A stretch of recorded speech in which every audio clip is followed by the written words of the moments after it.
তারুণ্যের প্রথম ভোট 12 তারিখ সারাদিন ভাই। দল একটা, আমাদের দলের নাম কি? বাংলাদেশ জাতীয়তাবাদী দল। সেই জাতীয়তাবাদী দলের প্রতিষ্ঠাতা জিয়াউর রহমান, তারপরে খালেদা জিয়া, তারপর তারেক রহমান। আমরা দলের মধ্যে অনেক লোকজন আছি, অনেক লোকজনই আমরা প্রত্যাশা করি অনেক কিছু। আমরা সুন্দর প্রতিযোগিতার মাধ্যমে দীর্ঘদিন ধরে মতলববাসীকে জানান দিয়েছি, কেন্দ্রীয় নেতৃত্বকে জানান দিয়েছি যে আমরা এখানে নির্বাচন করতে ইচ্ছুক, কারণ মতলব হচ্ছে ধানের শীষের ঘাঁটি। যাই হোক, আমরা মনোনয়ন প্রত্যাশী ছিলাম বা আমি ছিলাম, সেটা বড় কথা না। আমাকে দল বিবেচনা করে নাই, দল বিবেচনা করেছে জালাল সাহেবকে। এই জন্য জালাল সাহেবকে আমাদের পক্ষ থেকে সাধুবাদ এবং আমরা অভিনন্দন জানাই, কারণ জালাল সাহেবের অনেক অবদান রয়েছে মতলবের পিছনে। উনি একজন ধনাঢ্য ব্যক্তি, উনি টাকা পয়সা দিয়ে আমাদের দীর্ঘদিন আমাদের দলকে সাহায্য করেছেন এবং আমাদের নেতাকর্মীকে দেখে রেখেছেন। সেই জন্য জালাল ভাই সত্যিকার অর্থেই মনোনয়ন পাওয়ার যোগ্য এবং দীর্ঘদিন উনি চেষ্টা করেছেন। আজকে 20-25 বছর ধরে উনি চেষ্টা করছেন, উনি সফলকাম হয়েছেন। উনি ইনশাল্লাহ এমপি হবেন। উনি মতলব থেকে যদি আমরা বিপুল ভোটে জালাল ভাইকে পাশ করাতে পারি, তাহলে বাংলাদেশে সব জায়গা থেকে বিএনপি পাশ করবে। আলটিমেটলি তারেক রহমান প্রধানমন্ত্রী হবে, আর তারেক রহমান প্রধানমন্ত্রী হবে এবং বিএনপি ক্ষমতায় যাবে, তাতে আমরা সবাই খুশি। আমরা আমাদের রাজনীতিটা ঠিক মতো করতে চাই।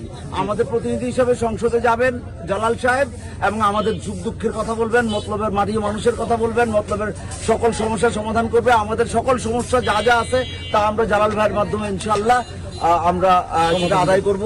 এবং আমরা লোকালি যারা রাজনীতি করি, আমরা প্রত্যাশা করব প্রত্যেকে যাতে আমরা ঠিক ঠিক জায়গায় যোগ্যতা অনুযায়ী বসতে পারি এবং জালাল ভাই এই জিনিসটা অবশ্যই এনশিওর করবেন।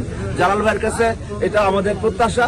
এবং আমাদের যারা রাজপথের যারা দুর্দিনের কর্মী, যারা আন্দোলন সংগ্রাম করেছেন, যারা রক্ত দিয়েছেন, আপনারা জানেন আমার সরাসরি কর্মী এবং আমার অন্যান্য লোকজন প্রথম থেকেই আন্দোলন সংগ্রামে ছিল এবং আমরা আন্দোলন সংগ্রাম করেছি বলে আজকে এই সংসদ পেতে যাচ্ছি এবং আমাদের আন্দোলন সংগ্রামের ফসল হিসাবেই ইনশাআল্লাহ বিএনপি ক্ষমতায় আসবে। আর আমরা বিশ্বাস করি বিএনপি ক্ষমতায় আসলে এত বড় একটা জায়গা সবাই কোথাও না কোথাও আমরা ইনশাআল্লাহ প্রোভাইড হয়ে যাব এবং আমরা আমাদের রাজপথে যারা কর্মী ছিল প্রত্যেকটা মানুষের পাশে আমরা সারা জীবন থাকবো ইনশাআল্লাহ ইনশাআল্লাহ ইনশাআল্লাহ।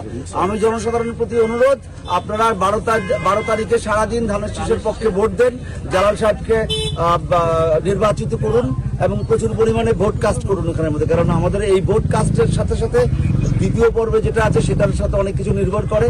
সে যদি উচ্চ কক্ষের জন্য, তো আমরা আশা করবো আমরা প্রচুর পরিমাণ ভোট কাস্ট করবো। আমাদের বিএনপির সমস্যা হচ্ছে আমরা অনেক বেশি কনফিডেন্ট, আমরা মনে করি আমাদের প্রার্থী এমনি জিতে যাবে। আর আমাদের প্রার্থীর প্রতি আনন্দ, আরো মাঠে নামুন, আরো ভোট চান, না হলে কিন্তু মানুষ ভোট দিতেই যাবে না। ভোট কাস্ট যদি কম হয় তাহলে এটা আমাদের জন্য খুবই, আপনি এমপি হবেন ঠিকই, কিন্তু আপনার ভোটের পার্সেন্টেজ যদি কম থাকে তাহলে মতলববাসীর দুর্নাম হবে। মতলববাসীর দুর্নাম করতে দিয়েন না, আপনি আরেকটু ভালো করে কাজ করুন। ইনশাআল্লাহ আমরা সবাই মিলে জালাল সাহেবকে নির্বাচিত করে থাকবেন ইনশাআল্লাহ। আমার একটাই কথা, তারুণ্যের প্রতি আহ্বান, তারুণ্যের প্রথম ভোট 12 তারিখ সারাদিন। ধন্যবাদ সবাই।